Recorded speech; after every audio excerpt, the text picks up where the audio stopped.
Well, good evening, my friends, and welcome to the Monday Night Nonfiction Book Club. We are still reading James C. Jones's, whoops, I'm losing my bookmarkers.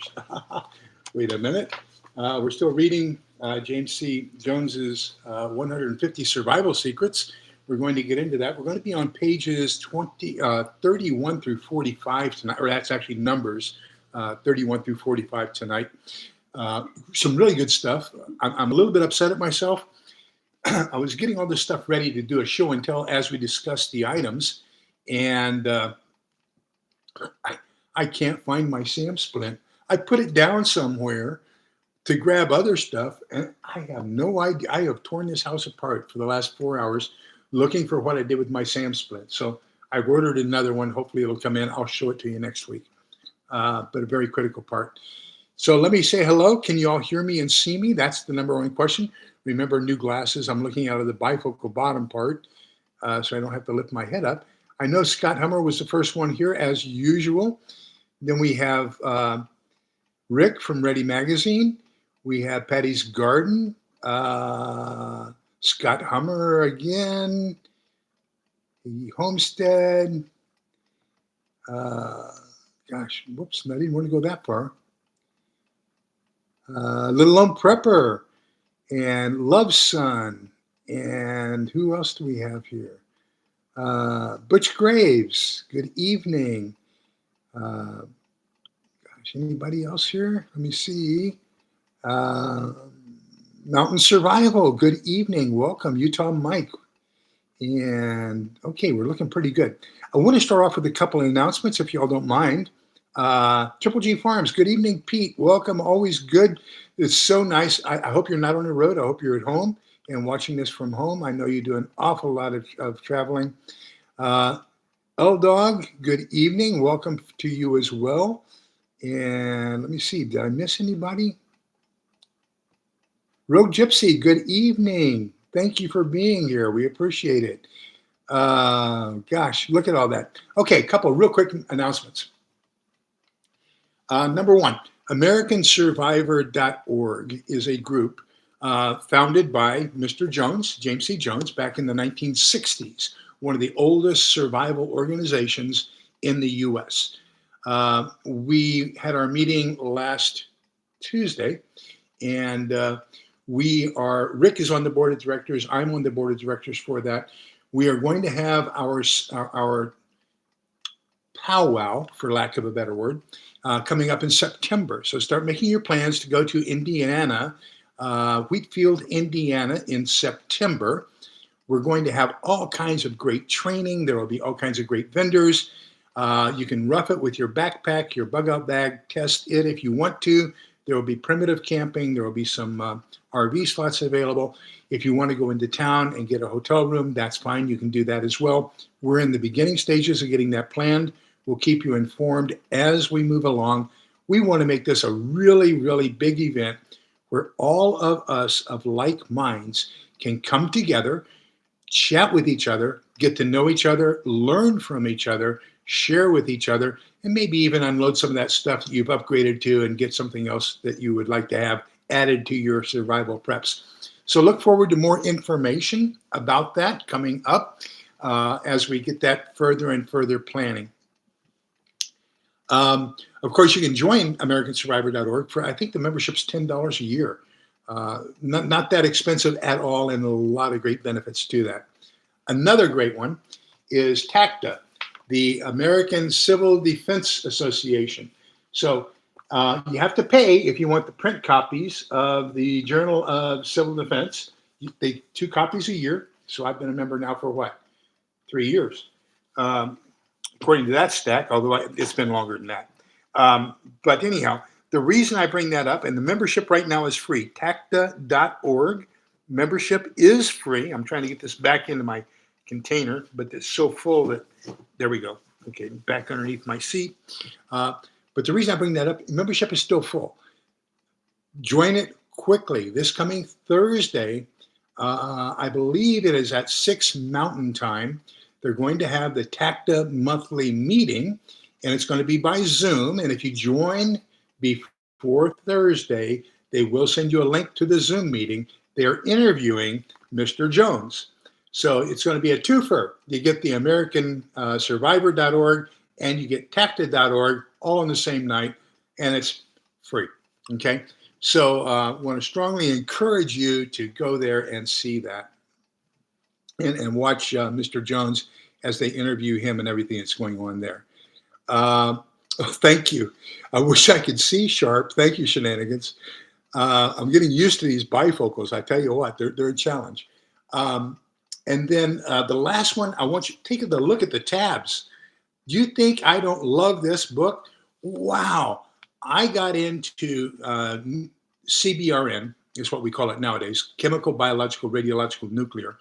Back when I was a young man studying this back in 1963 during the Cuban Missile Crisis, I devoured everything I could get concerning nuclear warfare. My next door neighbor was the block civil defense warden. He built a cinder block fallout shelter in his backyard. I mean, I was hooked. That's what got me into prepping, was the Cuban Missile Crisis in 1963. So anyhow, what I want to tell you is I've been doing this for 62 years, and this is the best book on nuclear warfare, nuclear explosions, fallout, everything else.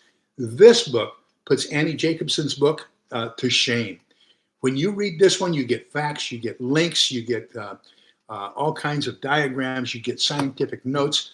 Annie Jacobson's, you get all the T-TAPs, which is basically the group of Carl Sagan and his students who did all the study that the world's going to be totally destroyed as a result of nuclear warfare because mutual assured destruction.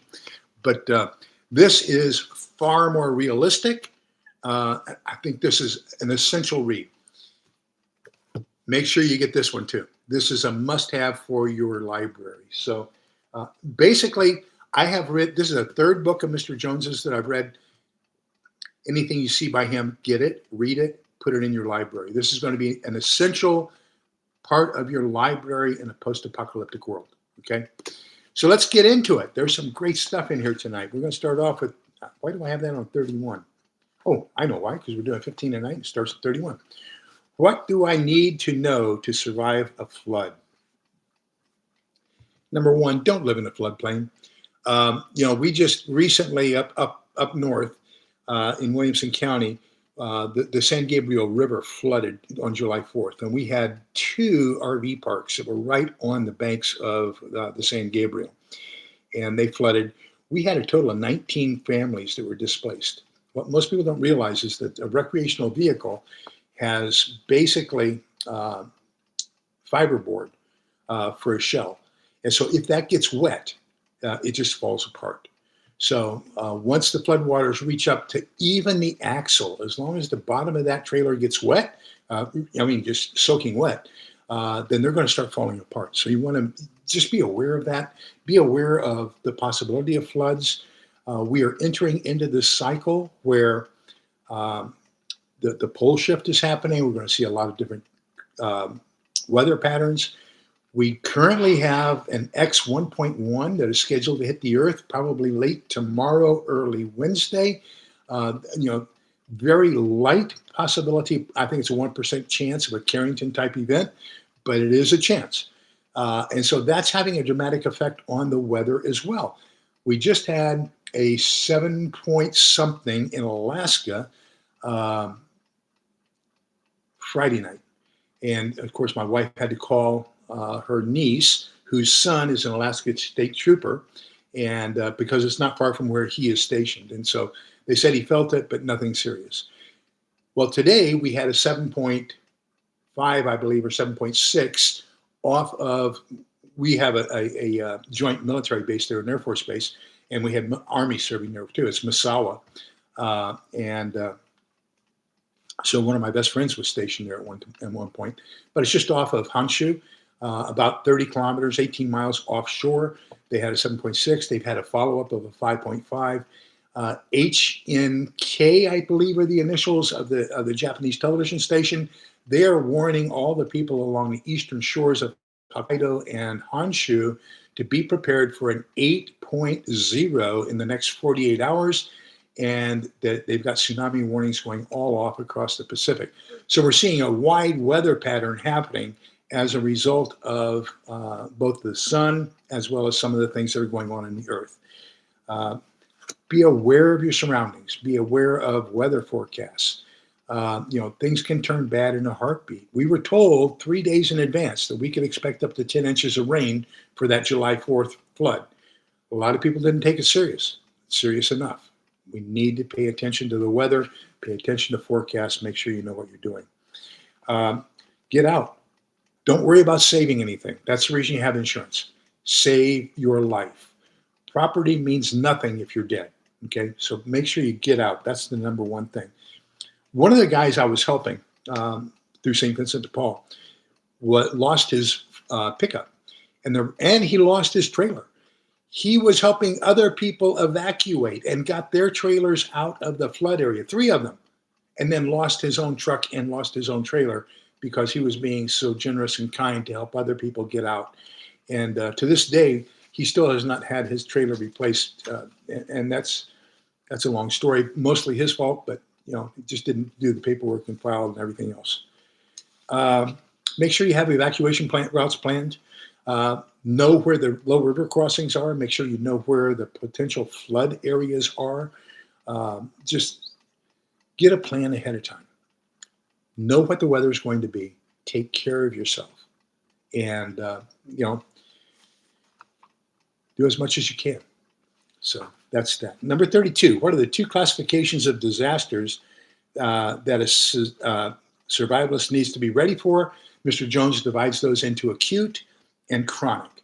So an acute disaster is like the F5 Gerald tornado that we had back in, I think it was 97, up in Gerald. So Round Rock, Georgetown, Gerald, the 2 cities north of us, 2 towns north of us. But anyhow, that was an F5, one of the strongest we've seen here in Texas, and the furthest south we've seen an F5 in U.S. history. It flayed cattle. It drove straw into trees. I mean, it was horrific. It tore asphalt off the streets. That was an acute event. That one event was extremely serious. Now, it broke up into 3 tornadoes. I was working at Dell Computer at the time, and one of those tornadoes came down I-35 right by Dell. And it kind of died just before it got to us. Although there was another F2 that went down 183, Highway 183, and when it got to 183, and I believe it's Palmer, 183 in Palmer, there was a grocery store there, and the manager had all the people into the cooler, and that store was totally torn apart. The only thing that was left was the cooler. So anybody who was left inside the cooler was a survivor. So that's an acute one. Chronic disasters, those happen on a regular basis. Snow in Minnesota, snow drifts in North Dakota, blistering heat in Texas in the summer. Those are all chronic. You know they're going to happen. They're going to happen on a regular basis. It makes sense to prepare for those. An acute problem we're having here that is becoming more and more chronic was in 2021, 2023, we had ice storms. Thank God we did not have one in 2025, but we are now a little bit better prepared for ice storms than we had been in 2020 because of the fact that we've had 2 of them since then. Let me catch up with some chat here, see where we are, because you guys do such great stuff as far as chat. Utah Mike.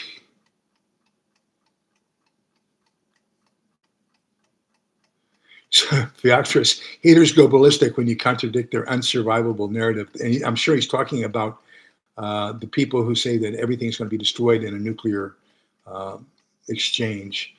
Thoughts on the Ring of Fire? Well, the Ring of Fire that let me see if I can I share screen with this program? In stream, edit. No, I can't. With a different program, I can share screen. Go to earthquake.usgs.gov. And there you can get I keep it active on my tabs all the time. But what you're going to see is the Ring of Fire is very active. You had a lot of earthquakes down in Indonesia. So you've got that southern ring area. It's going up into Japan along the Aleutian Islands. Remember that Alaska, the Aleutian Islands, and the Alaska down through Juneau, then into the Cascadia subduction zone, then into the San Andreas zone. That's all very active. We've seen a lot of that. Then it kind of, when it gets down to San Diego, it takes a little bit of a loop and it comes eastward. And that's the southern boundary of the North American plate. And that comes down right around the Austin area, just around there. Then it goes up north again, up into the New Madrid fault line. So all of that has had a lot of activity in the last 72 hours. So yeah, there's a lot of activity, earthquake activity that's going on. And we also saw Kilauea. I think it was Friday or Saturday. There was one of the cameras from USGS. Actually got taken out by lava. I mean, it's got a live feed from the, it's recording from the camera, but it shows the lava coming towards it, and then poof, all of a sudden it goes red, and then it's gone. So one of the cameras on the south rim of Kilauea was taken out by lava. So Kilauea erupted Saturday, and it's erupting again today. So a lot of volcanic and tectonic activity going on around the world. So yeah, there's a lot heating up. There's a lot of people. Ben Davidson is one of them. His channel is Solar Observer. Every morning, I strongly recommend solarobserver.com. He gives a 2 or 3 minute update on what's happening with coronal mass ejections, plasma, flares, everything else. Strongly recommend you watch him. He does a lot of trying to equate what's going on with the sun with what's happening on Earth. Another good one to watch on that is Dutch Sense, and he spells it S-I-N-S-E, DutchSense.com.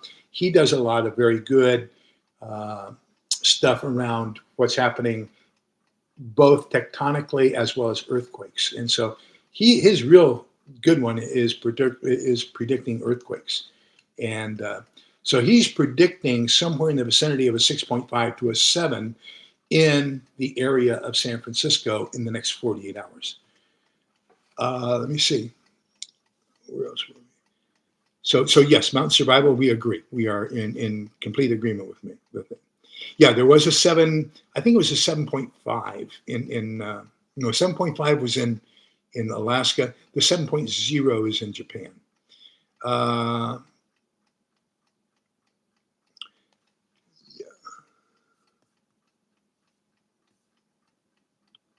So let me see here.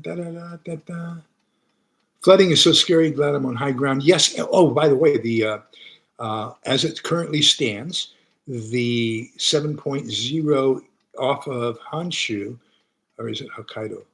I bet it's off Honshu. Yeah, Misawa. So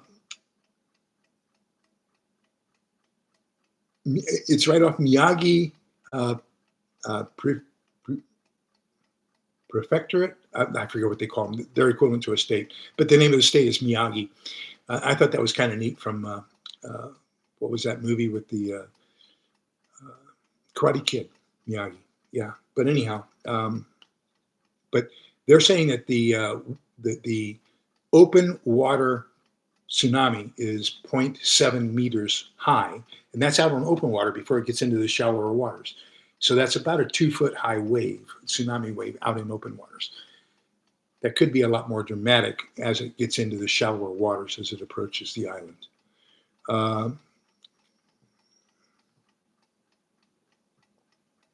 Isn't that the truth, let alone Prepper? She says it's a wonder that humans have survived this long. We're so vulnerable. Too hot, too cold, too dry, too wet. Without electricity, most won't adapt. And that's the exact same thing. You can say the exact same thing about the Earth. No life on Mars, no life on Venus. So, and those are our 2 closest planets because they're too hot, too cold. We can say the exact same thing about the planets. So, prefecture, thank you, Shenanigans. King Corso, good evening, welcome, good to see you. Okay, Rick, take care, be good. Don't work too hard. Rick works a night shift. Uh, let me see. Okay. Um, is hoarding justified in anticipation of a disaster? I prefer not to call it hoarding. I prefer to call it prepping. Now, other people will call it hoarding when they see that you've got 6 cases of toilet paper that you've acquired one a month for the last 3 years, right? Or one a month over time, uh, one over a period of time for the last 3, 4 years. They'll call it hoarding because you have all that stashed up. Uh, I would call it hoarding if you know that there is a shortage coming and the event has already occurred. And then you are depriving others of the opportunity to have what you have, then I would call that hoarding. I differentiate there. I think that when you're preparing ahead of time, I've got 2, 4, 6, 8.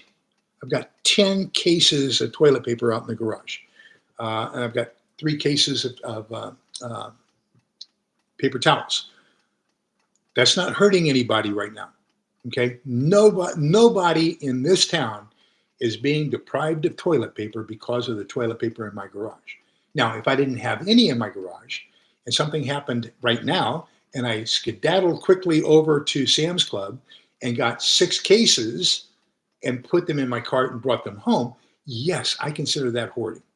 So hoarding, I don't consider hoarding justified, but I do consider stockpiling as being justified. And that is taking care of yourself, but not at the expense of others. Okay? So just my personal take on it. Number 34, what is the most important rule of survival? And I have it highlighted. One of those things, and highlighters and tabs. Those are the 2 things you're going to see in my books. Never give up. Have the right mindset. I think you have the right mindset because you're here. So what we're saying is, you are taking an active part in trying to prepare yourself both emotionally, well, more than both, emotionally, physically, spiritually, mentally, equipment-wise, supplies-wise. You're taking that effort now to prepare yourself for something that can happen in the future. You're going to be miles ahead of the vast majority of the population. I'm going to give you an exception to that here in just a second. But I would say there's a better chance that you won't give up than the people down the street who are doing nothing. Okay? Now, an observation. This is something I told my wife this evening. I used to get, if you look at my prepper pantry hauls, there was a company called Ready Meat. And so I ordered one package, and there were 4 different things I ordered. So I got one this month, and then this one this month. So I got 3 a year of each package. And that was to replace my Thrive Life order because Thrive Life closed their retail business. So I had raw ground beef patties, hamburger patties, beef stew cubes, and chicken strips. Okay. Well, for the last 2 months, my ready meat can't be obtained. Okay, they're out of stock. Everything's out of stock, which means they're selling a lot more than they anticipated. So I replaced that with some chicken loins, which are uncooked, freeze-dried chicken loins from a company called Freeze Meat. And so I got that last month. I got it this month. And then guess what? I have just been notified that my beef stew cubes, no, it's pork chops. My pork chops that are on order for next month are unavailable. So they are going to be, they went to my backup, which is the freeze meat. And my backup from freeze meat is sirloin steak, and it's out of stock. So how do companies get out of stock? A lot of demand. So the reason I'm telling you this is there are 2 small freeze-dried raw meat companies that are currently out of stock because of sales. So that means that there's a lot more people buying a lot more stuff. And so I think that we are beginning to expand as far as popularity of people saying, hey, we need to get ready for something that's going to be happening here in the near future. And so I think that there's a lot more sales going up. So I would encourage you, if you get a chance, take a look at people like Algerson Farms, and if they have a sale, get it while it's on sale. There's another company. This was the original supplier of foods to the LDS, the Mormons, and it's called Rainy Day Foods, rainydayfoods.com. I have a lot of their products. They have a lot of great products. Strongly recommend them. And then I have a lot of Algerson Farms. I have a wide variety of different companies, but I would say take a look at what you want. Take a look at some of the components. Don't depend entirely on canned goods and on MREs. Take a look at some of the component things that you might want as well. If you look at my last Prepper Pantry haul, you'll notice, and I had several things that were on my subscribe and save. I had green onions, freeze-dried green onions. I had freeze-dried red cabbage, freeze-dried chicken strips. What else did I have? Oh, I think I had some freeze-dried vegetable toppings for my ramen. But there's different things you can get. Just start planning your menus. For example, say, I want to have gumbo once. Well, what are all the component parts of gumbo? So if you know the component parts of gumbo, you're going to need this, you're going to need a roux, you're going to need shrimp. You can get freeze-dried shrimp. You can get, you can even get canned gumbo. I'm not canned, but jarred. Take 2 spoons, put it in the pan, add a little bit of broth to it, and you've got gumbo. You've got roux. And there's a lot of good products out there. Write a menu, write down the recipes, look for the components of freeze-dried components, then go to these companies like Algerson Farms, Rainy Day Foods, and others. Mother Earth Products has some great products. There's a lot of great products out there. So I would strongly encourage you to do that. It's not hoarding, okay? That's stockpiling. Let me see. Yes, prices are going up like you would not believe. Shortage of beef. Did you know that right now, all of the major meat production companies, meat processing plants, are owned by the Chinese in the U.S.? Family member called Vyaxos a pack rat. He's still here because of what he does. That's absolutely right. I've been doing cardio as a coping mechanism, Mountain Survival says, yes. So I'm doing chair yoga for seniors because I'm an old fart. Matter of fact, we missed our gym time today. Today was a holy day of obligation for us, so we had to go to church instead of going to the gym. But we'll be back to the gym on Wednesday. Monday, Wednesday, Friday are our gym days. And then Tuesday, Thursday, Saturday, I do chair yoga. So Patty says her family calls her a hoarder as well, and she tells them that she's prepared. I tried to get my family into it. I got my sister kind of into it. My mother, didn't want to have anything to do with it. She wouldn't even buy a weapon. It was crazy. But it is what it is.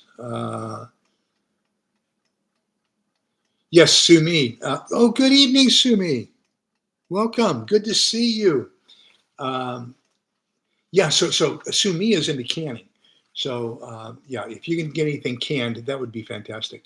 I want to can bacon because I can't find any canned bacon. That used to be a staple for us, and then it got really, really popular. What was the name of that company that had the canned bacon? And now it's like $37 for a can of bacon. It's crazy. But anyhow, and Rudy, the Alaskan prepper, he has a video on how to can bacon. So I bought a canner so I can try to do that. I'm going to get that done here in the near future.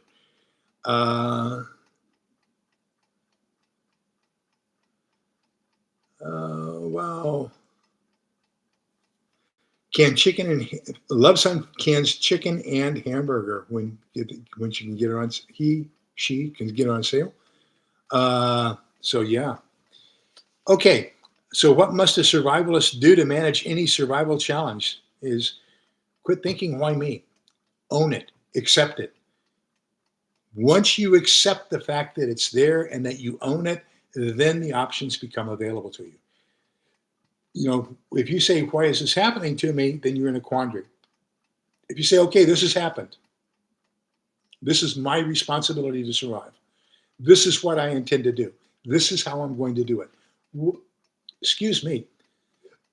Helen had a fantastic roast beef for dinner tonight.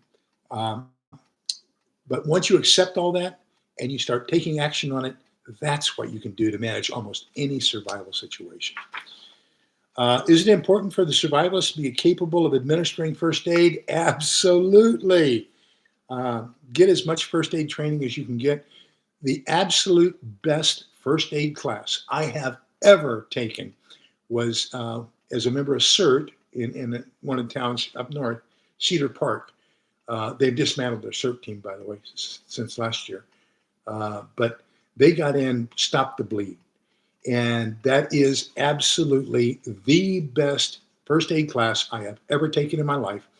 Make sure if you see Stop the Bleed anywhere, that even includes arterial bleeding, take the class.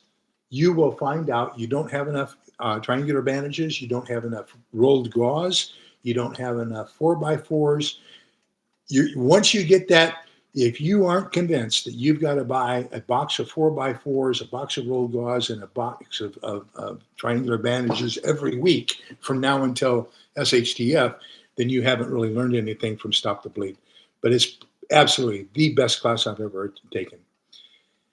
How can I recognize and control severe bleeding? So first off is recognizing. So capillary bleed, it's going to kind of ooze. Capillary are the smaller blood conveyors. They're closer to the surface of the skin. So it's going to be, typical nicks, scrapes, stuff like that. It kind of oozes, okay? Then you have venal bleeding. So venal bleeding is typically going to be where it's going to, you've got a deeper cut, and you're going to see that it's kind of coming out steadily in a steady stream, okay? And so that's going to be the second type. The third one is arterial. Arterial bleeding is going to be massive, and it's going to spurt, okay? So that's how you're going to recognize. Hey, Gil, good evening. Camp Patton Family Compound is here with us. Good to see you, sir. So when it starts spurting, you know that that's arterial bleeding. You don't have much time. With arterial bleeding, the body can bleed out. If you don't get it under control, they're going to be dead within 3 minutes, okay? You've got to do something to control it right then. Number one, direct pressure. Put the heel of your hand, if possible, onto the site where the bleeding is happening and get as much pressure onto it as you possibly can. Now, with arterial and venal bleeding, if you can get it above the heart, that's going to reduce the amount of blood flow. A little bit of direct pressure, you can put your finger on it. The reason I only shave once a week is because I cut myself up like you would not believe. Styptic pencil stops it for me. I can also put on some aftershave, and that will stop the bleeding. But any kind of a capillary or a venal bleed, just a little bit of direct pressure, get it above the heart, it's going to pretty much stop. Band-aid around it, you're good to go. Arterial bleeding is another subject. Now, some of the things, I do have some show and tell here for you. So one thing you might want to consider, this is my first aid kit. Well, I've got so many first aid kits, it's pitiful. This is my IFAK. So on the exterior of my IFAK, all I have to do is pull it, is my my tourniquet, okay? Now, I'm going to tell you, in a SHTF situation, I want you to think about the ethical and moral dilemma of putting a tourniquet on somebody, okay? Because a tourniquet can only be removed by a medical professional. You cannot remove it. If you don't see a medical professional and you still have the tourniquet on, that stump where you is not going to get any blood flow, and it's going to develop gangrene. And if that happens, the person's going to die, okay? So once you put the tourniquet on, okay, if you don't have some medical care within, I'm going to say 4 to 8 hours, they call it the golden hour. They want you to get to a hospital within an hour, but I'm going to say definitely within 4 hours. Then you're going to have the possibility of gangrene, and the infection is going to kill them, okay? So what you want to do is, if we are in an SHTF environment, and you don't have medical care available, think about whether you want to prolong the agony of putting a tourniquet on and allowing them to be exposed to gangrene, or just allow them to go peacefully and bleed out. That's a moral, ethical decision you're going to have to make on your own. I can't make it for you. I can't even make a recommendation for you. But I will tell you, in a non-SHTF situation, put a tourniquet on them. Put it on them. When they start screaming that it's too tight, wrap it 2 more times. Wrap that ratchet 2 more times. Let me tell you, we practiced and stop the bleed. We practiced putting tourniquets on, and they hurt. It is a pain and 3/4. You don't want to have it done to you, but it beats bleeding out because the artery is deep. Okay. Most people don't realize that this is not your artery. Your artery is actually in between the bones in the ulna.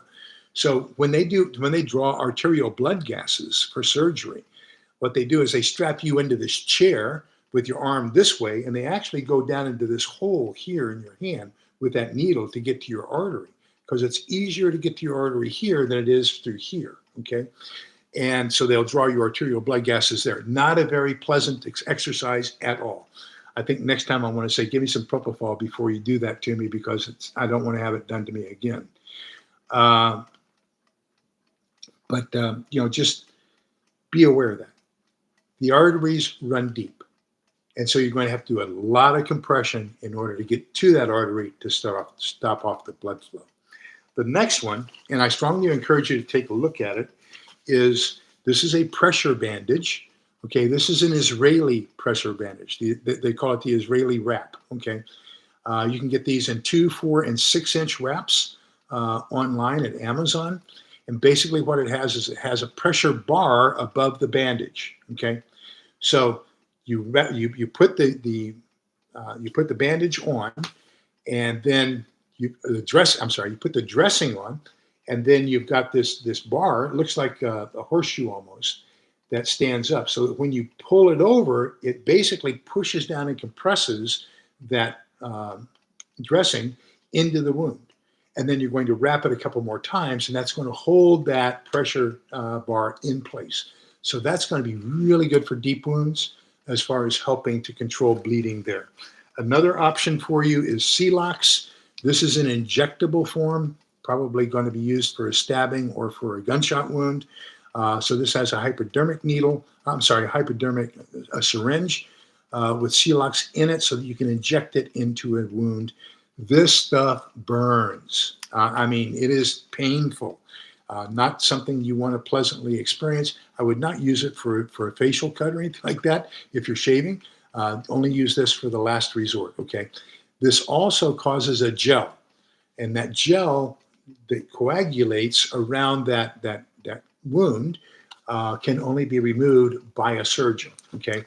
So this is going to be another one of those, you're kind of like putting, think of putting super glue in the wound, okay?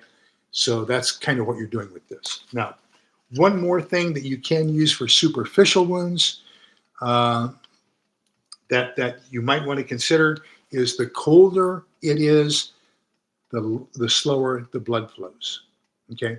So consider adding some instant cold packs to your first aid kit, and this can be used as a method of slowing down overall blood flow, and that's another way you can control blood flow. Let me get up here and let's check at I wish there was a way that I could keep track of where I am.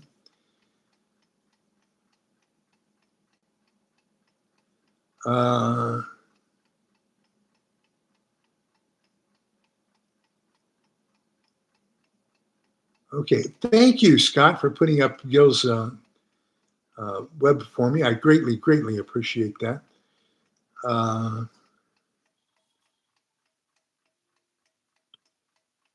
Yep, not a pleasant experience, I can tell you that. Taught 2 teen girls to use a tourniquet. Funny hearing them squeal. I imagine so, Iggy.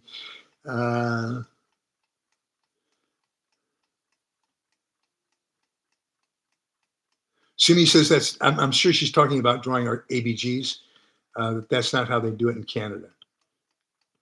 Let's see. Refuge Medical has a very good reputation. Absolutely.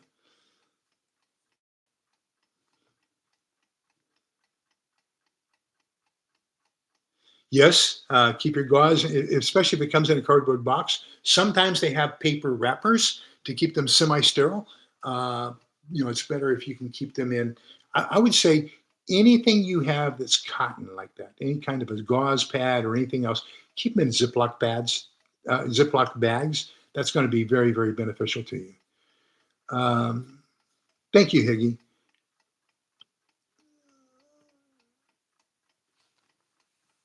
Okay.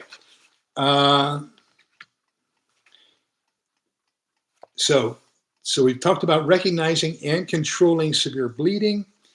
Now, remember, you want to put we only use tourniquets on the extremities. That's the arms and the legs, okay? We don't put the tourniquet on the throat. Not a good idea. And we put it between the injury and the heart, okay?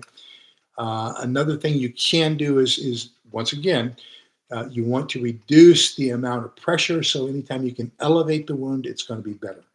Um, and if you can get it above, if you can get the wound above the heart, that's going to makes the heart harder to pump the blood up to that wound site.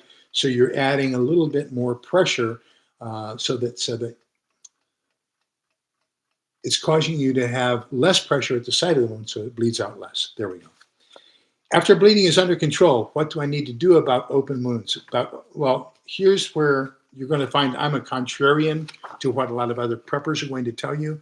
I do not think, my biggest fear of anything that happens in a post-apocalyptic world is infection.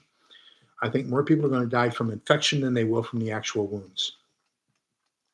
A 22 wound in a post-apocalyptic world is going to end up to be terminal in most cases because of the infection that it's going to bring about.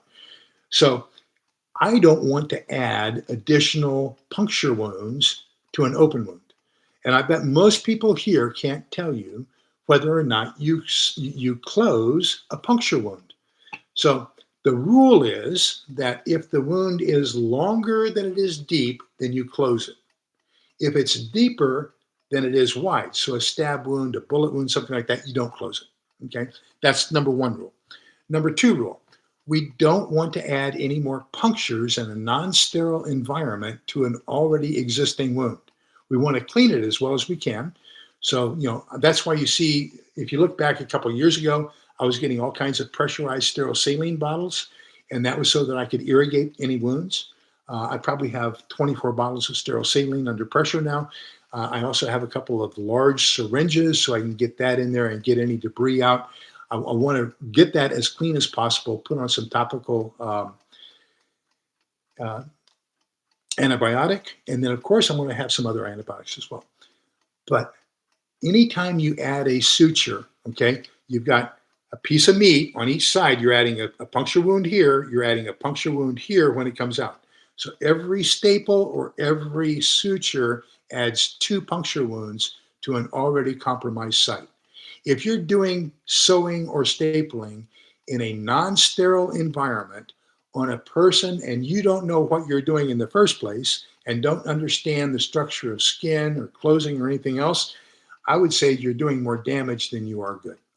So I prefer to use butterfly strips, zip closures, or steri strips. They can do the same thing as a staple or a suture, basically, and they're going to hold it closed. And then once you get it closed, use some sterile new skin or super glue, surgical super glue, and keep it closed that way. But that way, you're not adding any more opportunity for infection to invade the body. You want to keep it as sterile as possible. Make sure you get that good antibiotic over the wound. Put a good dressing over it. Change the dressing regularly. Make sure you keep a good antibiotic on it. Okay. So that's what I do.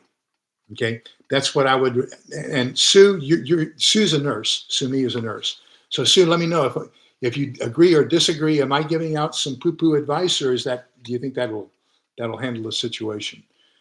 Kaylin, good evening. Welcome. Good to see you. So um, he gives all kinds of good bandaging advice. Remember, the dressing is what you put next to the wound. Bandage is what's the dressing onto the wound. So we can see that. If I cannot access antibiotics, is there any way to prevent infection and gangrene and deep wounds? Yes. It's called Dakin's solution. It was used up until sulfa drugs were used in World War II. Dakin's solution was used up until then. He gives the formula for how to make it here. I'm going to be a contrarian. I'm going to say, look, this is available to you, okay? Oral antibiotics are available to you. Be wise. Get these now before prices go up and before they get restricted. I represent two different companies. So either one, whichever one you want, they're both great companies. Jace Medical, Contingency Medical, both of them give you the same thing, okay? Prices vary a little bit. Quantities vary a little bit, but let me tell you, you want some antibiotics. If I were to say that there is one thing you must have, it is oral antibiotics. Talk to a doctor, talk to a physician, they'll get you what you need. I'm allergic to azithromycin. I go into anaphylactic shock when I take azithromycin. So they substituted doxycycline for azithromycin for me. So when you talk to the doctor, tell them about your allergies, and they'll make sure you get the appropriate medications. Another reason you want to make sure you have oral antibiotics. I have three, not just one, not two, but I have 3 Lugabaloos, which is a 5-gallon bucket with a toilet seat on it. And I have so many kitchen bags and bio bags and contractor trash bags because I have it all figured out what we're going to do for human waste in my house when SHTF happens. What I don't know is what are my neighbors going to do, okay? What I don't know is are people going to be going around out here? Well, if that happens, I have seen cryptosporidiosis firsthand, and I know what coming in contact with fecal matter or even contaminated urine can do to you. And I strongly recommend that is going to be, people are going to be exposed to that in a post-apocalyptic world. Make sure you have some sort of antibiotic, oral antibiotic, so that you can take care of any exposure to typhus, typhoid, cholera, cryptosporidiosis, Shigella, all these different diseases that are caused by improper sanitation processes. That's a terrible way to go. A terrible way to go. Make sure you have the antibiotics to handle it. Number 40 is knowing how and when to splint an injured limb an important in survival skill. Absolutely. And I can't find it. Where are my SAM splints? I have SAM splints, and I'll put a link for what I have in the show notes. I think I paid $22 for just a simple splint with a wrap. Okay. So what you want to do is, let's assume the break is here. You want to immobilize any joint above and below the break. So you don't want them to be able to move their hand, because when they do, if you have a broken ulna, you're going to put movement and everything on that ulna. Same thing with your elbow, right? If you're moving your elbow, you're going to cause some torsion on that ulna. So you want to immobilize the joint above and the joint below any fracture, okay? You do that with a SAM splint. Now, here's a cautionary note. Be very, very careful when you put that SAM splint on. We used to, when I was driving ambulances, we had inflatable splints, and you'd blow up the air pressure, and then it would keep that leg, arm, whatever, from moving. But what we found out was they were also cutting off blood circulation because people would blow them up too tight, okay? The same thing can happen when you're putting on a SAM splint or any other kind of splint. If you're using a triangular bandage and you're using a broomstick to splint a leg, then make sure that you can get your fingers easily in between whatever you're tying and the skin layer, easily, okay? because if you can't easily slide your finger in there, you're going to cut off circulation. Now, I'm not going to talk about arterial circulation. When we talk about venal circulation, you're going to have all that water, all that blood coming down through the arteries. But if you cut off that venous, okay, you don't have any return blood going back up to the heart. And that's where you get the swelling and everything else. And that's what really causes some problems. So don't tie that splint on too tight. You want it tight enough to where it's barely got any mobility to it, but not so tight that you're cutting off any venal return flow of blood to the heart. So those are the two cautionary things that I would tell you. Make sure you do above and below, the joints above and below, and make sure you don't tie it too tight. He's got all kinds of splinting procedures, signs of musculoskeletal injuries, all kinds of great information in here. Fantastic couple pages. Strongly recommend you read it. How can a survivalist obtain antibiotics for emergency care of wounds and illness? I talked about that, Jace and contingency. Penicillin, amoxicillin, cephalexin, doxycycline, all these are great medications that you want to have in your repertoire. Make sure that, and I can say this for both of these outstanding companies, they have little bitty, and then get Dr. Alton, look at all these extras I've added in here. So when I go to my doctor, I ask them to take a look at them and make sure that they haven't expired. But make sure that there's a pharmacological explanation, and so you can basically do some basic diagnosing and use the appropriate medication for the appropriate disease. Now, I'm going to give you another warning, and that is, don't do this when you have the opportunity to go to urgent care or to a physician or to an emergency room. Do not use this as a substitute for current available medical professionals. Always see your medical professional first. That is for an emergency in a post-apocalyptic world, okay? It used to be there were some fish equivalents, and the U.S. changed the law on January 1st of this year. Used to be you could just go to the pet store and get the fish equivalents, and that's what a lot of preppers were doing. They changed the law, and now you have to have a prescription to get the fish medicine for your fish.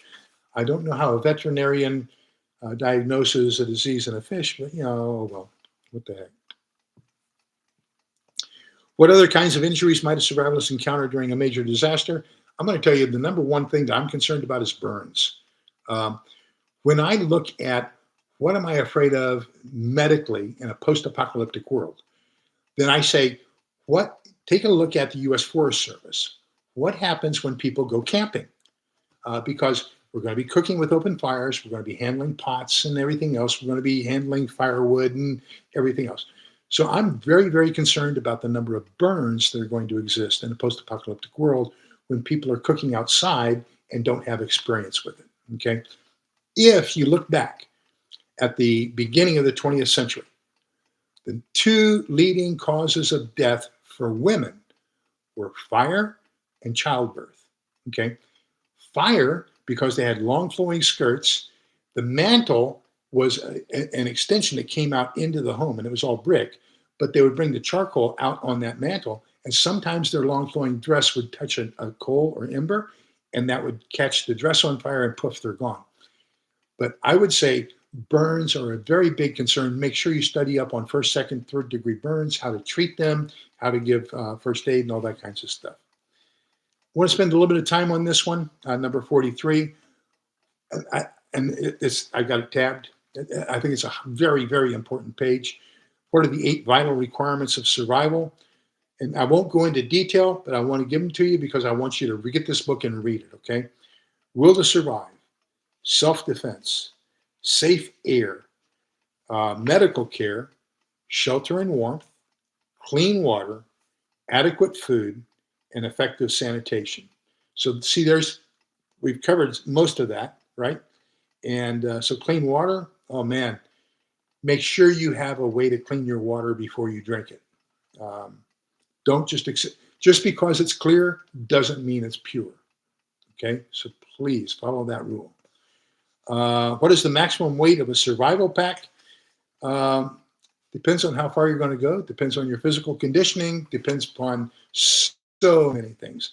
Uh, I have a two-wheel dolly. And so what I've done is I've zip tied my backpack and the wife's backpack. Each of us has a two-wheel dolly, and we plan on pulling those on a two-wheel dolly. And so we can get more weight doing that than if we put them on our back. We don't plan on going cross country. Matter of fact, we don't even plan on bugging out. But in case we have to. But typically 25% of your body weight is what they say. Now, if you are overweight, don't use that as a rule. Use the weight that you should be at and then 25% of that, okay?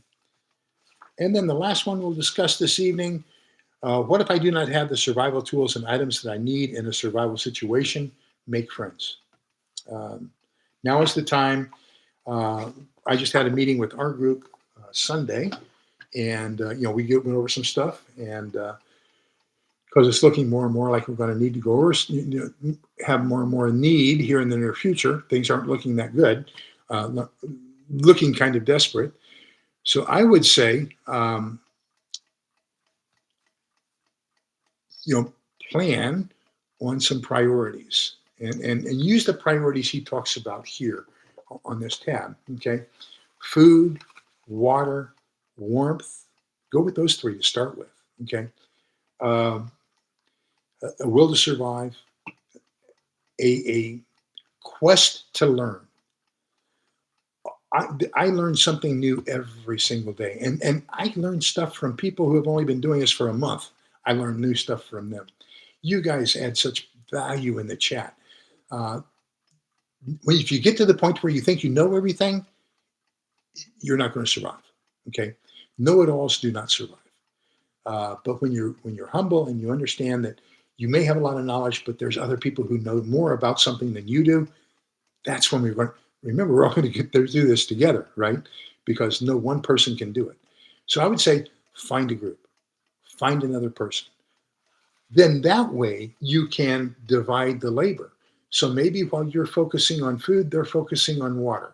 Maybe while you're focusing on defense, they're focusing on sanitation. That way, you don't have to learn everything. You can divide it up amongst other people in your group, and then each person can have a specialty.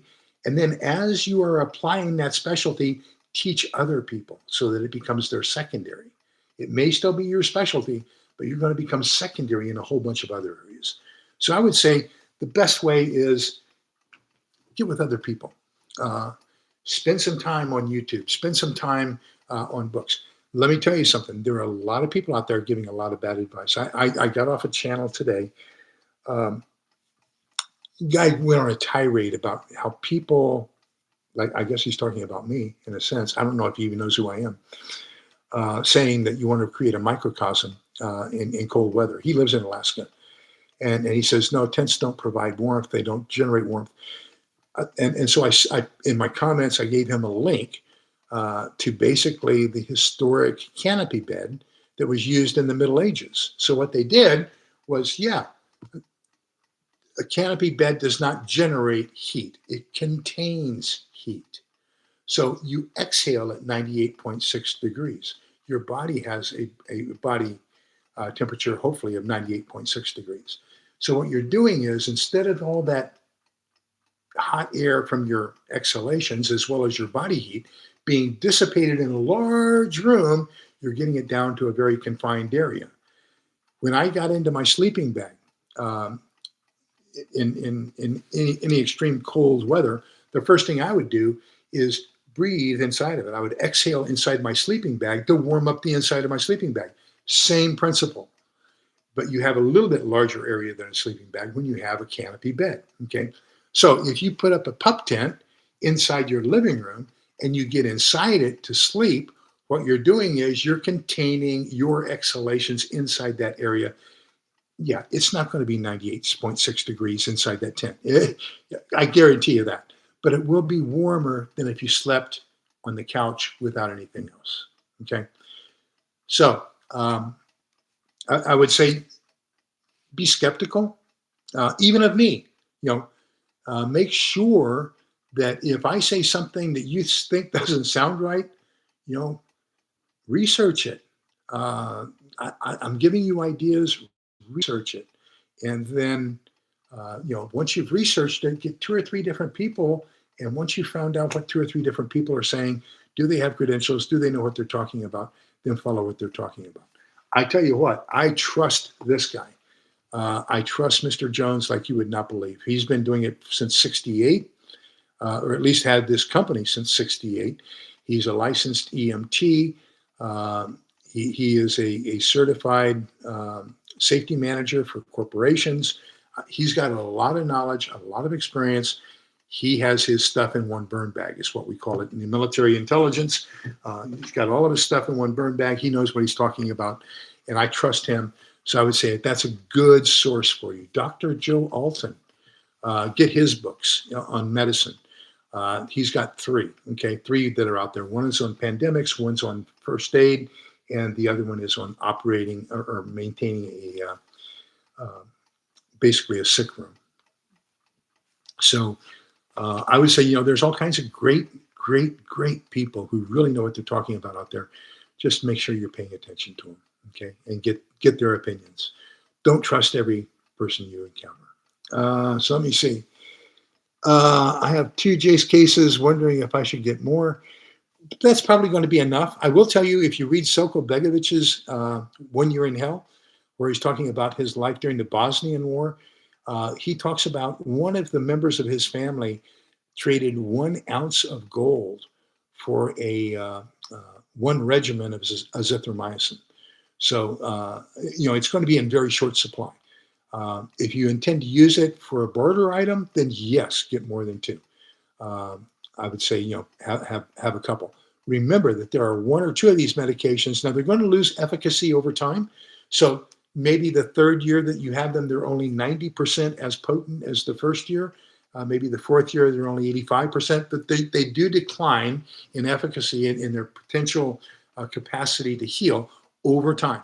There are 1 or 2 of them that mutate and can become toxic, okay? So make sure you keep your physician, your PA, your NP, whoever you're working with, make sure you have them review them on a regular basis so they can tell you if it's gone toxic or if they believe that it could be toxic. I want to make sure you keep those up to date.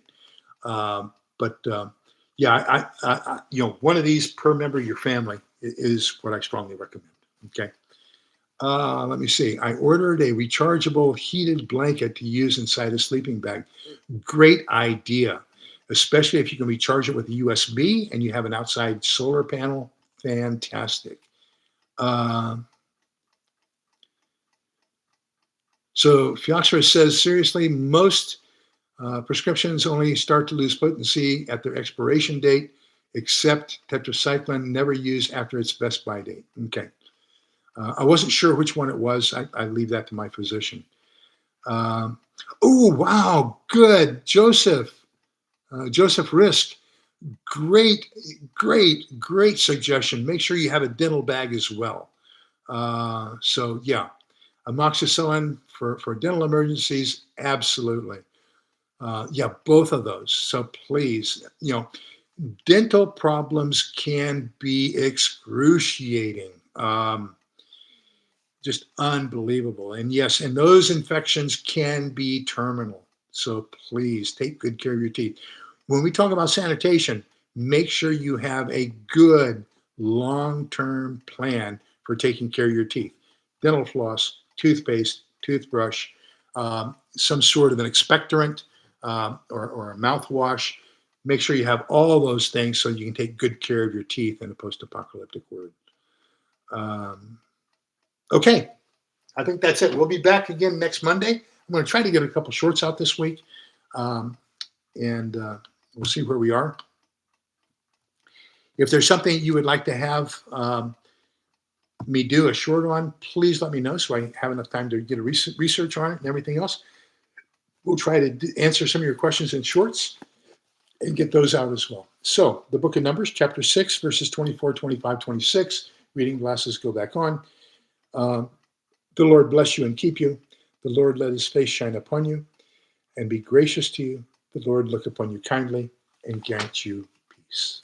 So, thank you all for being here. I can't tell you how much it means to me. Thank you for being kind, polite, and respectful to each other in the chat, because that's what I advocate. What's going to take for all of us to get through this together. Remember that we're all in this together for one reason. It's the only way we're going to get out of this. Lone wolves will not survive. We've got to stick together. Find the people you can trust now. Get with them. Build that trust even higher than where you've had it in the past.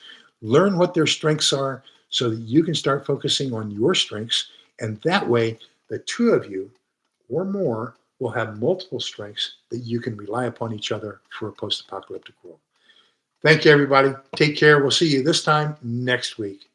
Stay safe. Bye-bye.